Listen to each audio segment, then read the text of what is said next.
Lipu lake और लिम्पियाधुरा कालापानी को नेपाल ने अपने नक्शे में शामिल किया गया है।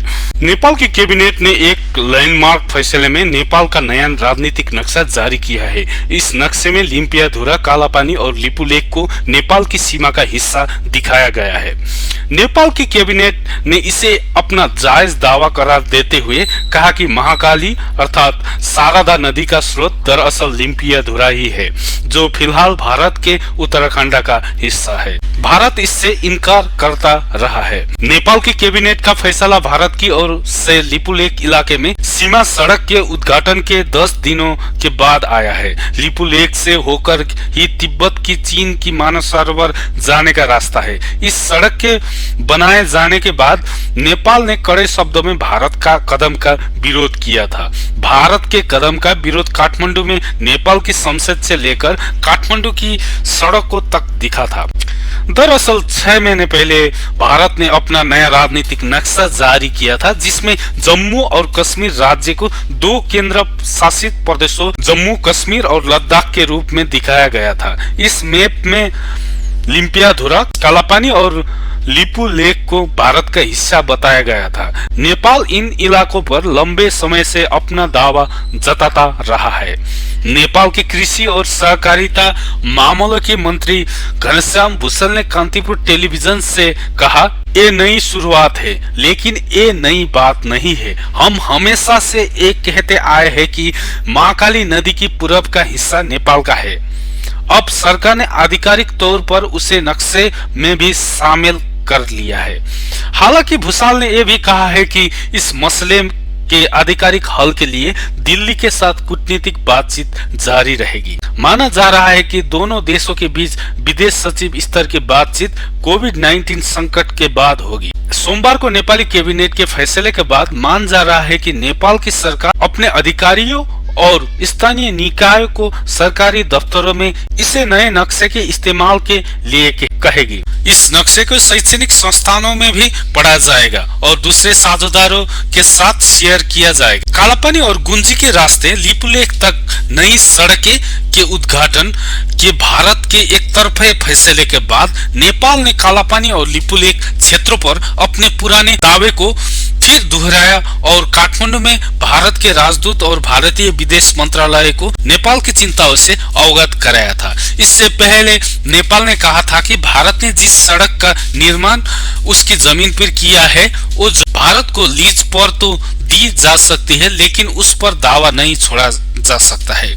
बुधवार को लिपु लेक विवाद पर प्रधानमंत्री केपी शर्मा ओली ने एक सर्वदलीय बैठक बुलाई थी, जिसमें पूर्व प्रधानमंत्रियों ने भी हिस्सा लिया था। नेपाल का विरोध। लिपु लेक वो इलाका है जो चीन, नेपाल और भारत की सीमाओं से लगता है। नेपाल भारत के इस कदम को लेकर नाराज है। लिपु लेक में कथित अतिक्रमण के मुद्दे को लेकर नेपाल में भारत विरोधी प्रदर्शन का सिलसिला भी जारी है। प्रधानमंत्री केपी शर्मा ओली की सरकार ने इस सिलसिले में भारत के समक्ष लिपु लेक इलाके पर नेपाल के दावे को दोहराते हुए कड़े शब्द में कूटनीतिक विरोध भी दर्ज कराया था। उत्तराखंड के धारचूला के पूर्व में महाकाली नदी के किनारे नेपाल का दार्चुला जिला पड़ता है। महाकाली नदी नेपाल भारत की सीमा के तौर पर भी काम करती है।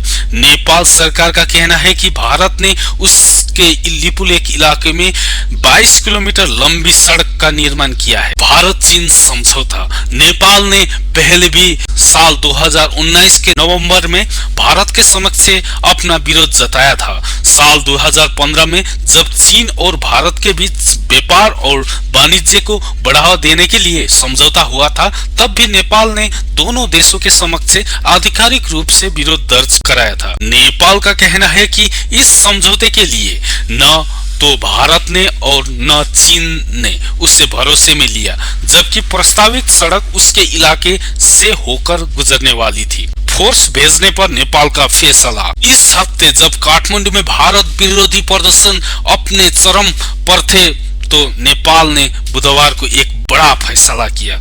उसने पहली बार महाकाली नदी से लगे सीमावर्ती इलाके में आर्म पुलिस फोर्स एपीएफ की एक टीम भेजी है। कालापानी से लंगे छागरू गांव में एपीएफ ने एक सीमा चौकी स्थापित की है।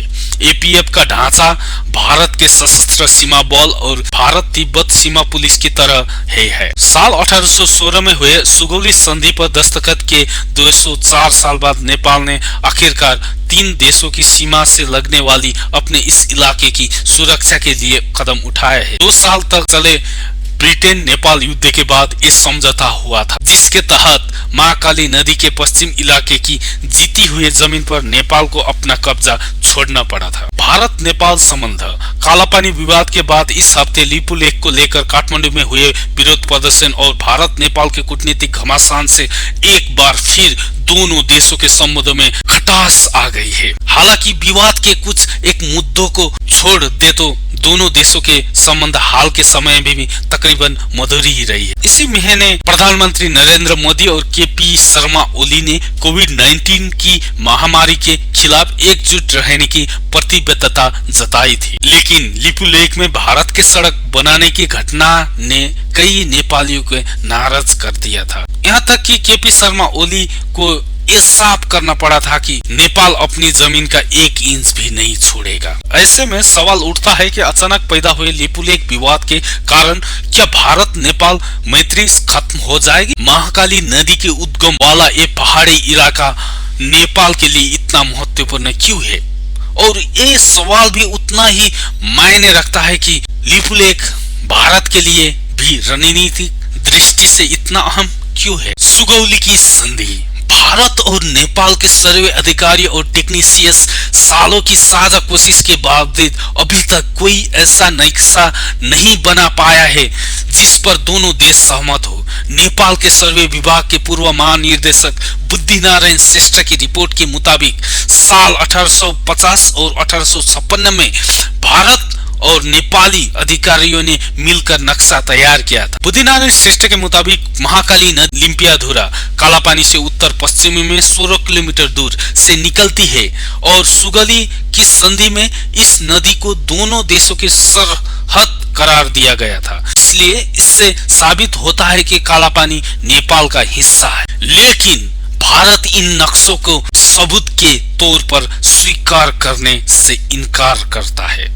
भारत पक्ष का कहना है कि इसकी जगह पर 1875 के नक्शे पर विचार किया जाना चाहिए, जिसमें महाकाली नदी का उद्गम कालापानी के पूर्व दिखलाया गया था। गौरतलब है कि 1875 के नक्शे पर नेपाल के दस्तखत नहीं है।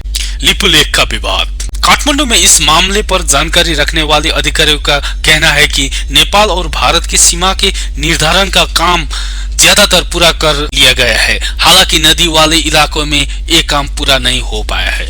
नेपाल की पश्चिम सीमा पर महाकाली नदी और दक्षिणी सीमा पर गंडकी नदी दोनों देशों की सीमा निर्धारण करती है, लेकिन यहाँ नक्शा तय करने का काम अभी भी अधूरा ही है। दोनों देशों के सर्वे अधिकारी और टेक्नीशियंस महाकाली और गंडक नदी पर सीमांकन के बिंदु के निर्धारण पर सहमत नहीं हो पा रहा है, क्योंकि नदियों के बहाव की दिशा बदलती रहती है। इन नदियों का रुख बीते दशक में लगातार बदलता रहा है। लिपुलेख का विवाद ऐसा ही इलाके से जुड़ा हुआ है। नेपाल का कहना रहा है कि लिपुलेख पर्वत महाकाली नदी के पूर्व में स्थित है, जिसकी वजह एक कुदरती तौर पर ये इलाका नेपाल का हिस्सा बन जाता है और ये बात सुगौली की संधि में साफ तौर पर कही गई है। महाकाली नदी का स्रोत इंसाइक्लोपीडिया ब्रिटानिका के अनुसार सुगौली संधि के से ब्रिटेन नेपाल युद्ध की औपचारिक तौर पर समाप्ति हुई थी। संधि की शर्तों के तहत नेपाल ने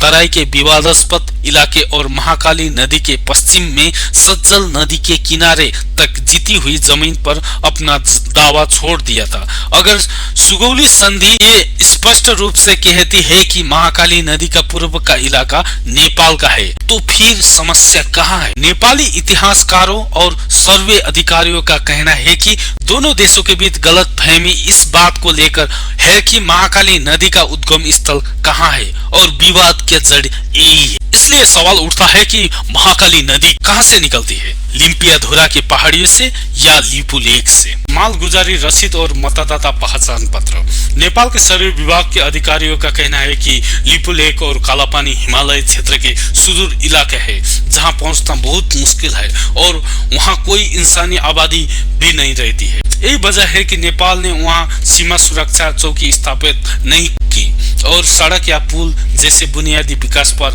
ध्यान नहीं दिया। अधिकारी ये भी कहते हैं कि सुगौली की संधि के अलावा नेपाल के पास और भी सबूत है, जिसमें संधि पर दस्तखत से पहले ब्रितानी अधिकारियों की लिखी चिट्ठी और उस दौर की दस्तावेज शामिल है। नेपाल कालापानी और गुंजी के स्थानीय लोगों की मालगुजारी रसीद और नेपाली मतदाता होने का पहचान पत्र भी सबूत के तौर पर दिखा रहा है। इसके अलावा 1908 में मानसरोवर की यात्रा करने वाले भारतीय संत योगी भगवान श्री हंस और 30 और 40 के दशक में वहां जाने वाले स्वामी प्रणवानंद ने भी यात्रा संस्मरणों में लिपुलेख के दक्षिण के छांगरू गांव में नेपाली सुरक्षा कर्मियों की मौजूदगी के बारे में विस्तार से लिखा था। भारत की पहल। कई नेपाली अधिकारियों और पत्रकारों ने बीते दशक में कालापानी की यात्रा के बाद वहां के स्थानीय लोगों के पास मौजूद के नेपाली दस्तावेज इकट्ठा किया है।